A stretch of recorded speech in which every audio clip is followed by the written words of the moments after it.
Welcome. In this video, I will show you what to do if your Logitech G305 X SUPERLIGHT mouse isn't detected by your G HUB application. So, in case you can still use your mouse pointer and control it with your mouse,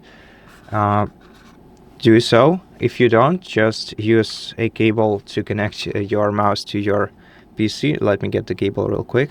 Okay, and having your mouse connected to your computer, connect it using a dongle.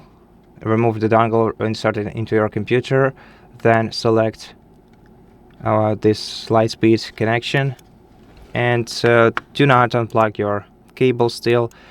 Let's go to settings, then let's go to device pairing tool, select pair mouse, continue. Select Lightspeed mouse, continue. Then we're gonna have to find and select our G305 X SUPERLIGHT mouse, and if you don't see it on this list, open this app in full screen view and then expand this list once again. Eventually you will find it right here. So it's G305 X SUPERLIGHT.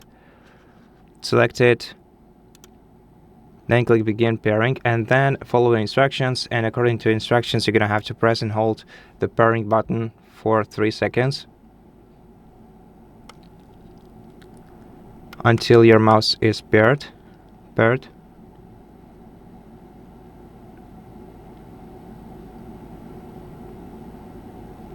Okay, so right now it would be wise to remove the cable and start holding this button.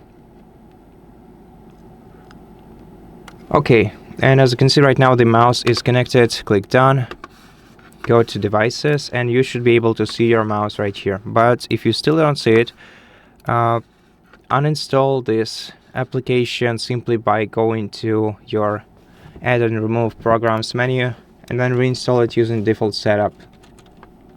Add and remove programs, here find your G HUB, click the three-dot icon next to it, click uninstall, proceed with uninstallation, then install it once again by running the setup file, and after that also restart your computer to make sure that the firmware changes were applied and your mouse should be successfully detected by your Logitech G HUB application. And that's it for this video. Thank you for watching it. If it helps you, please consider subscribing to our channel, leave us a like in the comment below, and I'll see you in the next one.